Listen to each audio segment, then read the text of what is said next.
Assalamualaikum warahmatullahi wabarakatuh. Selamat berjumpa kembali dengan Kang Asik, channelnya sahabat YouTuber pemula. Bersama Kang Asik, bagaimana teman-teman, apapun dan bagaimanapun, ya sudahlah, pokoknya kita diasikin saja. Dan bagaimana kabar teman-teman hari ini? Mudah-mudahan sehat walafiat, sehat lahir batin, dan berlimpah rezeki yang halal. Amin ya robbal alamin. Baiklah teman-teman, bahwa hari ini Kang Asik akan bercerita saja karena ini sedang rame di dunia YouTube bahwa di tahun 2023 ini katanya peraturannya semakin ketat. Kalau kata Kang Asik, mau ketat mau kagak itu adalah hak YouTube. Semakin ketat malah semakin baik. Loh kok begitu Kang Asik? Ya jelas dong. Yang namanya YouTube adalah salah satu platform terbaik di kelasnya, sehingga YouTube adalah disebutkan sebagai perusahaan besar yang terus grow up. Dan kita ini adalah sebagai calon YouTube partner programnya tentu akan bersaing ketat bersama teman-teman yang lainnya, sehingga katanya untuk mencari subscribe dan jam tayang begitu sangat sulit. Dan kata Kang Asik, perkara itu sulit ataupun mudah adalah relatif tergantung daripada niat kita. Maka dari itu Kang Asik kepada teman-teman tetap mengajak dan saling mengingatkan, biarlah sesulit apapun, yang penting kita mendapat subscribe dan jam tayang sesuai dengan ekspektasi tentunya dan sesuai dengan kerja keras kita. Dan niatkan dalam hati kita bahwa kita adalah calon YouTube partner program yang akan berkreatif dan berinovatif bersama teman-teman lainnya dalam kompetisi yang baik dan bersih. Selanjutnya teman-teman, bahwa dunia YouTube Kang Asik semakin betah karena apa? Ceritanya semakin rame nih. Apalagi ketika digulirkan gosip semakin panas katanya teman-teman. Dengan gosip yang digulirkan semakin panas, kita seharusnya semakin berbahagia bahwa kita tidak salah memilih tempat untuk berkreativitas di YouTube. Karena apa?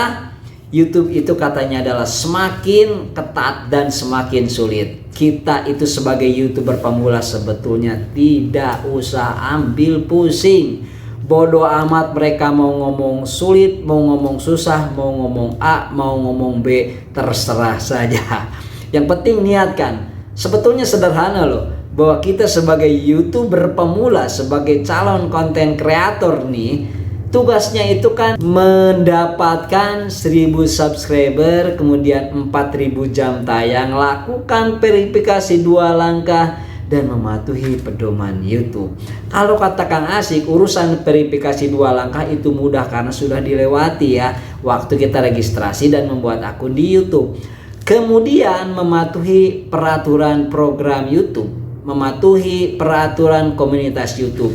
Itu gampang saja ketika kita membuat konten video. Ada pelanggaran tidak? Di sana kan suka ada notifikasi atau warning kalau kita melakukan kesalahan. Justru yang tersulit itu sebetulnya ada 2. Sehingga kalau menurut Kang Asik bahwa masalahnya adalah hanya 2 kalau untuk calon YouTube partner program, yaitu adalah mencari subscriber dan mencari 4000 jam tayang. Nah ini masalahnya sebetulnya. Kalau itu merupakan suatu masalah, jelas masalah jangan disimpan lama-lama, tapi kita selesaikan. Apalagi ini masalahnya adalah untuk 1000 subscriber dan 4000 jam tayang. Kalau kita tidak mencapai 1000 subscriber dan 4000 jam tayang, maka pintu monetisasi tidak akan dibuka kuncinya oleh YouTube.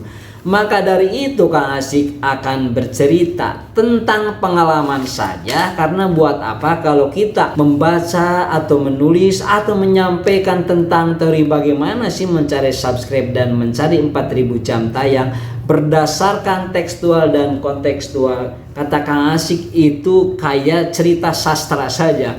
Jadi kalau untuk urusan mencari subscriber dan 4000 jam tayang itu harus kita praktekkan. Dan di dalam praktek ini tentu banyak perbedaan. Dan perbedaan ini teman-teman tidak usah kita perdebatkan. Yang penting Kang Asik dan teman-teman adalah mencapai 1000 subscriber dan 4000 jam tayang.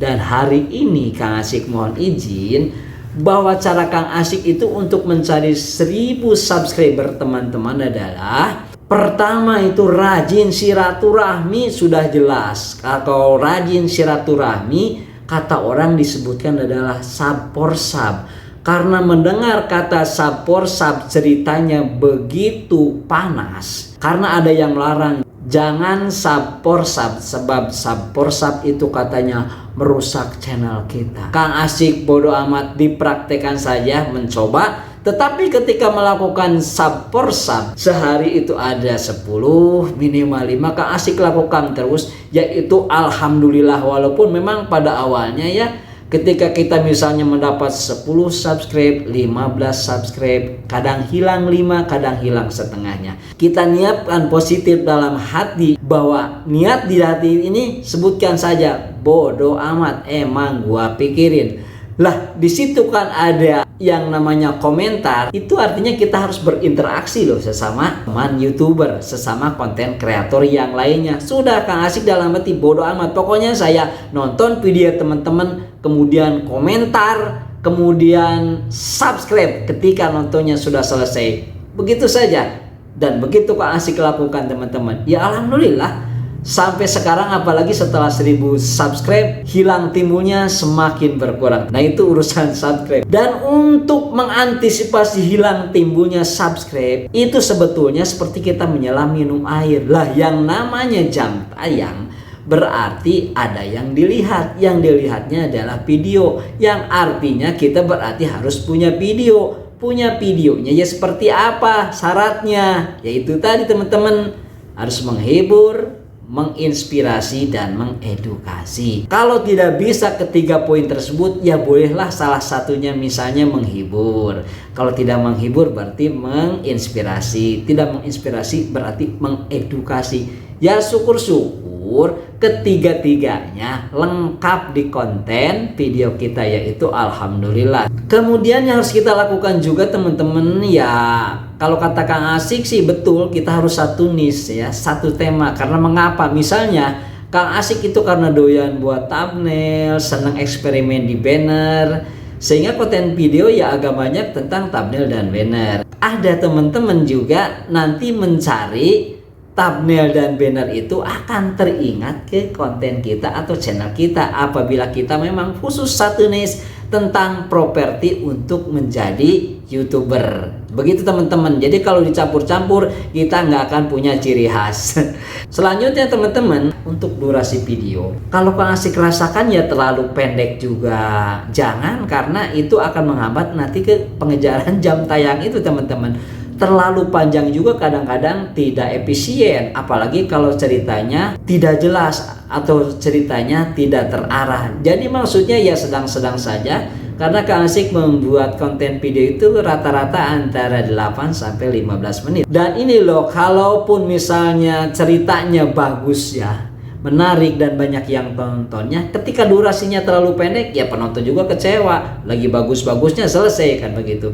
Dan sebaliknya teman-teman, buat apa juga durasi yang panjang ketika konten videonya itu tidak terarah, ceritanya tidak menarik, isinya juga tidak bagus-bagus banget, ya buat apa? Jadi artinya teman-teman, ya sudahlah kita bikin durasi video itu ya antara 8 sampai 15 menit. Itu adalah yang Asik lakukan. Dan jangan lupa teman-teman, untuk urusan jam tayang sebagai evaluasinya atau sebagai controllernya, kita harus sering-sering melihat YouTube Studio Analytics kita. Karena apa? Karena setiap konten video itu ada grafik penilaiannya, apa yang harus kita koreksi. Jadi itu saja kira-kira teman-teman, mudah-mudahan bermanfaat. Sekali lagi, sesulit apapun dan seketat apapun persaingan kita di YouTube pada tahun 2023 ini, itu jangan pernah dipikirkan apalagi jadi pemikiran, karena itu hanya akan merusak inspirasi, inovasi, dan kreativitas kita tentunya.